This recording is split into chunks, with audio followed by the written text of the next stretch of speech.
आज गणतंत्र दिवस समारोह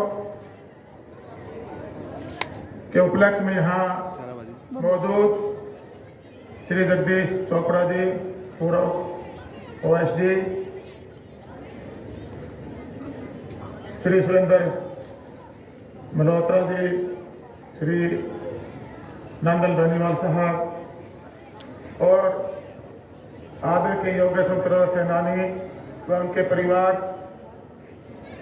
सम्मानित बुजुर्गों, माताओं, बहनों, नौजवान साथियों, जिला प्रशासन के अधिकारीगण, पत्रकार व छायाकार बंधुओं, प्यारे बच्चों, आज हम 74वां गणतंत्र दिवस मना रहे हैं। इस अवसर पर आज यहाँ राष्ट्रीय ध्वज फहराना मेरे लिए बड़े गर्व और सौभाग्य की बात है। खुशी के इस मौके पर मैं आप सभी को हार्दिक बधाई और शुभकामनाएं देता हूं। भाइयों बहनों, सन 1950 में आज के ही दिन हमारा संविधान लागू हुआ था। इसी संविधान के कारण हम सभी को सम्मान, न्याय, समता, समानता का अधिकार मिला। आज इस अवसर पर मैं बाबा साहब भीमराव अंबेडकर सहित संविधान सभा के तमाम सदस्यों को नमन करता हूं। गणतंत्र दिवस के साथ हमारे देशभक्तों को के त्याग और बलिदान की एक लंबी गौरव गाथा जुड़ी हुई है। देश की आजादी दिलवाने के लिए राष्ट्रपिता महात्मा गांधी, नेताजी सुभाष चंद्र बोस, शहीद भगत सिंह, राजगुरु सुखदेव, चंद्रशेखर आजाद और उधम सिंह जैसे अनेक स्वतंत्रता सेनानियों ने लंबा संघर्ष किया। मैं आज इस मौके पर देश की आजादी के लिए अपने प्राणों को न्यौछावर करने वाले सभी ज्ञात अज्ञात शहीदों के साथ साथ उन जाबाज जवानों को भी सलाम करता हूं, जिन्होंने आजादी के बाद देश की रक्षा के लिए अपने प्राणों की बाजी लगा दी। आजादी की लड़ाई में हरियाणा प्रदेश का भी अहम योगदान रहा है। आज भी हरियाणा के नौजवान सेना में भर्ती होना अपनी शान समझते हैं। यही कारण है कि आज भारतीय सेना में हर 10वां जवान हरियाणा से है। आज जब हम आजादी का अमृत महोत्सव मना रहे हैं तो हमें इस बात का विचार करने की आवश्यकता है कि आजादी के बाद हमने अपने स्वतंत्रता सेनानियों और संविधान निर्माताओं के सपनों का भारत बनाने की दिशा में कहां तक सफलता हासिल की है। भाइयों बहनों, हमारे महान स्वतंत्रता सेनानियों के कठोर संघर्ष से हमें आजादी मिली, तो वही दिन रात मुस्तैदी से देश की सीमाओं पर निगहबानी करने वाले वीर सैनिकों के कारण हमारी आजादी आज सुरक्षित है। आज पूरे देश उनका ऋणी है। उनके प्रति कृतज्ञता व्यक्त करते हुए हमने युद्ध के दौरान शहीद हुए हरियाणा के सैनिकों और अर्धसैनिक बलों के जवानों की अनुग्रह राशि 20 लाख से बढ़ाकर 50 लाख हो गई है। इसी प्रकार आईईडी ब्लास्ट में शहीद होने पर भी अनुग्रह राशि 20 लाख से बढ़ाकर 50 लाख रुपए कर दी गई है। युद्ध अथवा हरियाणा में भी मुख्यमंत्री श्री मनोहर लाल जी के नेतृत्व में मौजूदा सरकार सबका साथ सबका विकास के मूल मंत्र पर प्रदेश के हर क्षेत्र में समान कार्य करवाने के लिए प्रयासरत है। राज्य सरकार ने व्यवस्था परिवर्तन एवं सुशासन के पथ पर चलते हुए कई अनूठी पहल की है। प्रदेश के हर व्यक्ति को उसके घर द्वार पर ही सरकार की योजनाओं व सेवाओं का लाभ मिले, इसके लिए विभिन्न विभागों की योजनाओं व सेवाओं को ऑनलाइन किया जा रहा है। मेरे परिवार पहचान पत्र कार्यक्रम के तहत सभी परिवारों के परिवार पहचान पत्र बनाए जा रहे हैं। पीपीपी पोर्टल पर अब तक लगभग 72 लाख परिवारों का पंजीकरण हो चुका है। इनमें से अब तक 64,85,000 से अधिक परिवारों का डाटा स्थापित हो चुका है। राज्य सरकार द्वारा सामाजिक सुरक्षा पेंशन को परिवार पहचान पत्र से जोड़ा गया है। देश में पहली बार बीपीएल परिवारों को ऑनलाइन राशन कार्ड देने की सुविधा शुरू की गई है। अब परिवार पहचान पत्र के माध्यम से बिना आवेदन किए ऑटोमेटिक ढंग से पात्र परिवारों को बीपीएल का पीला राशन कार्ड ऑनलाइन मिल रहा है।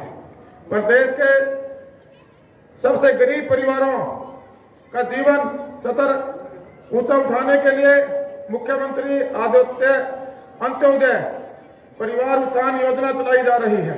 इसके तहत सबसे गरीब परिवारों की पहचान करके उनकी वार्षिक आय कम से कम 1,80,000 रुपए की जाएगी, ताकि ज्यादा से ज्यादा परिवारों को गरीब कल्याण से जुड़ी योजनाओं का लाभ मिल सके। हमने अधिक से अधिक गरीबों को मुफ्त इलाज सुविधा देने के लिए आयुष्मान भारत प्रधानमंत्री जन आरोग्य योजना का विस्तार करते हुए 21 नवंबर 2022 से चिरायु योजना लागू की। चिरायु योजना के तहत 1,80,000 रुपए से कम वार्षिक आय वाले लगभग 13 लाख नए परिवारों को मुफ्त इलाज की सुविधा दी गई है। हमने अंत्योदय परिवारों की समस्त जांच के लिए निरोगी हरियाणा योजना की शुरुआत की है। जिन गरीब परिवारों की वार्षिक आय 1,80,000 रुपए वार्षिक से कम है, उन बेघर परिवारों का सर्वेक्षण कर उन्हें प्रधानमंत्री आवास योजना के तहत प्राथमिकता के आधार पर मकान दिए जाएंगे। इस योजना के तहत गरीबों के लिए मकान बनाए गए हैं। मुख्यमंत्री परिवार समृद्धि योजना के तहत बीपीएल परिवारों को 6,000 रुपए वार्षिक सहायता दी जा रही है। प्रधानमंत्री स्वनिधि योजना के तहत रेहड़ी फड़ी वालों को अपना काम शुरू करने के लिए 10,000 रुपए तक का ऋण दिया जा रहा है। प्रदेश में सभी जगह सभी तरह की सामाजिक सुरक्षा पेंशन की राशि बढ़ाकर 2,500 रुपए मासिक की गई है। इसके अलावा 60 वर्ष से अधिक आयु के श्रमिकों को भी 2,750 रुपए मासिक पेंशन दी जा रही है। गरीब परिवारों की बेटियों के विवाह व शगुन के लिए मुख्यमंत्री विवाह शगुन योजना के तहत 71,000 रुपए तक की राशि दी जा रही है। स्कूल न जा पाने वाले 18 वर्ष के निःस्वस्थ बच्चों को दी जा रही वित्तीय सहायता बढ़ाकर 1,900 रुपए कर दी गई है। भाइयों बहनों, प्रदेश में फसलों की खरीद सुनिश्चित बनाने हेतु मेरी फसल मेरा बोरा पोर्टल शुरू किया गया है। इस पोर्टल से किसानों को अपनी फसल बेचने के साथ साथ खाद बीज और कृषि उपकरणों के लिए मिलने वाली आर्थिक सहायता प्राप्त करने में भी सुविधा हुई है। राज्य सरकार का प्रयास किसानों को आय बढ़ाने के साथ साथ बीज और बाजार तक हर कदम पर उनकी मदद करने का है। न्यूनतम समर्थन मूल्य पर 14 फसलों को खरीद करने वाला हरियाणा पूरे देश में पहला राज्य है। प्रधानमंत्री किसान सम्मान निधि योजना के तहत पात्र लोगों और सीमांत किसानों को 6,000 रुपए वार्षिक सहायता को बढ़ाकर वार्षिक सहायता दी जा रही है। प्राकृतिक आपदा में जो फसल हमारी खराबा हो जाता था उसको बढ़ाकर 15,000 रुपए कर दिया गया है। हर खेत स्वस्थ खेत अभियान के तहत हरियाणा 87 लाख मृदा स्वास्थ्य कार्ड वितरण किए जा गए हैं। फसल विविधीकरण और जल संरक्षण को बढ़ावा देने के लिए मेरा पानी मेरी विरासत योजना के तहत किसानों को 7,000 रुपए प्रति एकड़ की दर से सहायता राशि दी जा रही है। पशु किसान क्रेडिट कार्ड योजना शुरू की गई है। भाइयों बहनों, राज्य सरकार महिला सुरक्षा एवं सशक्तिकरण के लिए प्रतिबद्ध है। बेटी बचाओ बेटी पढ़ाओ कार्यक्रम में उल्लेखनीय सुधार हुए हैं। महिलाओं की सुरक्षा के लिए महिला हेल्पलाइन 1091 और दुर्गा शक्ति ऐप, दुर्गा शक्ति रैपिड एक्शन फोर्स और दुर्गा शक्ति वाहिनी की स्थापना की गई है। प्रदेश में पहले 8.25 वर्षों में कुल 72 नए राजकीय महाविद्यालय खोले गए हैं, जिनमें से 31 हमारी बेटियों के लिए है। इनके अलावा प्रदेश में 29 महिला औद्योगिक प्रशिक्षण संस्थान भी स्थापित किए गए हैं। लड़कियों को स्नातक कोर तक मुफ्त शिक्षा दी जा रही है। क्लस्टर अप्रोच के तहत प्रदेश में पर्याप्त संख्या के स्कूल और 20 किलोमीटर तक के दायरे में एक कॉलेज पूरे हरियाणा प्रदेश में हमारी सरकार द्वारा खोला गया है। भाइयों बहनों, प्रदेश में संस्कार और रोजगार से युक्त शिक्षा देने के लिए नई राष्ट्रीय शिक्षा नीति लागू की जा रही है। इसे प्रदेश में वर्ष 2025 तक पूरा लागू कर दिया जाएगा। प्रदेश के केजी से लेकर पीजी तक की शिक्षा एक ही परिसर में देने का अवधारणा पर काम किया जा रहा है। युवाओं को नौकरी के लिए बार बार आवेदन करने की फीस भरने से छुटकारा दिलाने के लिए अंकल पंजीकरण की सुविधा शुरू की गई है।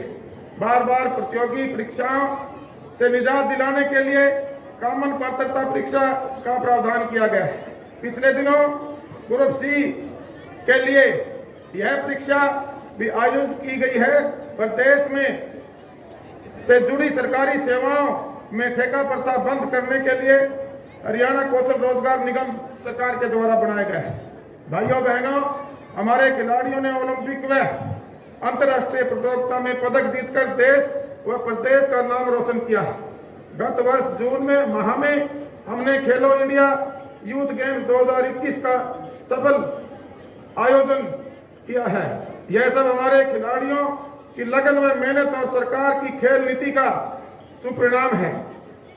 टोक्यो ओलंपिक में भी 7 पदकों में से 3 पदक हरियाणा के खिलाड़ियों ने जीते हैं। हॉकी में कांस्य पदक जीतने वाली टीम को हमारे 2 खिलाड़ी शामिल हैं। महिला हॉकी टीम में से 9 खिलाड़ी हरियाणा की, जिन्होंने यह दमखम और कौशल से सबका मन जोता है। हरियाणा पदक जीतने वाले खिलाड़ियों को पुरस्कार के रूप में देश में सर्वाधिक नकद राशि देने व ओलंपिक की तैयारी के लिए 5 लाख रुपए की एडवांस प्रोत्साहन राशि देने वाला हरियाणा देश का पहला राज्य है। इसके साथ ही एशियन पैरा हरियाणा देश का पहला राज्य है। इसके साथ ही हमारे खिलाड़ियों को हर तरह से प्रदेश सरकार की तरफ से प्रोत्साहन मिलता है। भाइयों बहनों, उद्योग प्रदेश की आर्थिक स्थिति को मजबूत करने के लिए रोजगार देने में महत्वपूर्ण भूमिका निभाते हैं। प्रदेश में सूक्ष्म लघु और मध्यम उद्योगों का विकास के लिए अलग MSMI विभाग का गठन किया गया है। गांव में शहरों जैसी सुविधाएं विकसित करने के लिए हरियाणा समाज ग्राम प्राधिकरण का गठन किया गया है। तालाबों के सुधार के लिए हरियाणा तालाब और अपशिष्ट जल प्रबंधन प्राधिकरण का गठन किया गया है। ग्रामीण क्षेत्रों में हर घर नल के माध्यम से जल पहुंचाने वाला हरियाणा पूरे देश का पहला राज्य है। आज 24 घंटे बिजली हमारे प्रदेश में दी जा रही है। ग्रामीण क्षेत्रों में डिजिटल बनाने के लिए ग्राम दर्शन पोर्टल द्वारा 6197 ग्राम पंचायतों का डिजिटीकरण डाटा उपलब्ध है। ग्रामीणों को उनकी संपत्ति का मालिकाना हक देने के लिए प्रदेश लगभग सभी गांवों को लाल डोरा मुक्त किया जा चुका है। हमने पंचायती राज संस्थाओं की शक्तियों को विकेंद्रीकरण किया है। PRI अपने फंड और ग्रांट इन एड के से छोटे या बड़े जिस भी राशि से काम होंगे उनकी प्रशासनिक स्वीकृति ग्राम पंचायत, हमारी पंचायत समितियां और जिला परिषद के स्तर पर ही होंगी। आज हरियाणा की गिनती देश के सर्वाधिक विकसित राज्यों में होती है। हरियाणा देश का पहला राज्य है जहां हमने पढ़ी लिखी पंचायतें हमारे प्रदेश में देने का काम किया है जनता ने। हरियाणा देश का पहला ऐसा राज्य भी है जिन्होंने शासन से पंचायती राज संस्थाओं को अधिक से अधिक भागीदारी के लिए अंतर जिला परिषद का गठन किया है। पंचायती राज संस्थाओं के सशक्तिकरण के लिए ग्राम विकास विभाग की सभी योजनाओं जिला परिषदों को हस्तांतरित की है। पंचायत को गांव में शराब का ठेका खोलने या ना खोलने की शक्तियां भी दी हैं। जिला परिषद के अध्यक्ष का DRDA का चेयरमैन बनाया है। हमने पंचायत राज संस्थाओं के लिए प्रतिनिधियों को पेंशन देकर उनका सम्मान बढ़ाने का हमारी सरकार ने काम किया है। इसी प्रकार सभी नगर निकायों को शक्तियों का विकेंद्रीकरण के लिए कई कदम उठाए। शहरी निकायों को मजबूत बनाने के लिए हमने मेयर का प्रत्यक्ष चुनाव करवाया है। पंचायती राज संस्थाओं और शहरी निकायों का वित्तीय स्थिति को मजबूत करने के लिए संपत्ति का पंजीकरण का स्टाम्प शुल्क का 2% जो राजस्व इन्हें प्रदान किया गया है। शहरों की हर संपत्ति की प्रॉपर्टी आईडी बनाई जा रही है।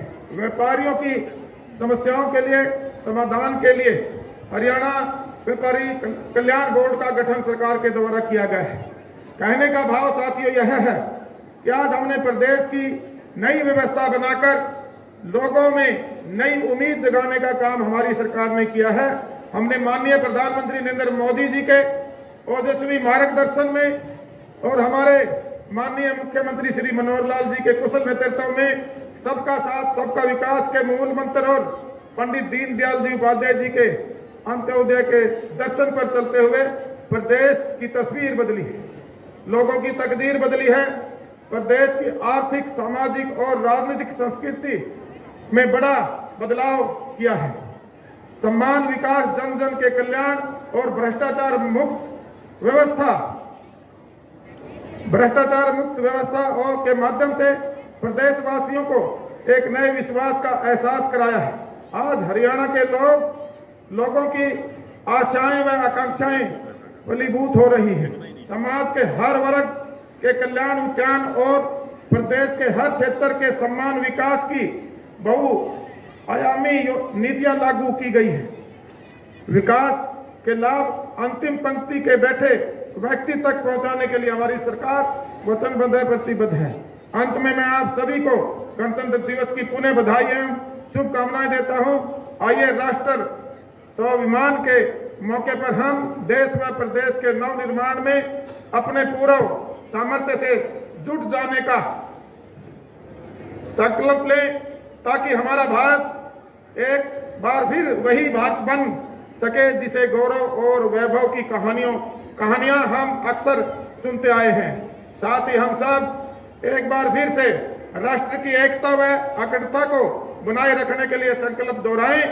इन्हीं शब्दों के साथ मैं आप सबका गणतंत्र दिवस पर एक बार पुनः आप सबको बधाई देता हूं, आपका स्वागत करता हूं, आपका अभिनंदन करता हूं। धन्यवाद। जय हिंद, जय भारत।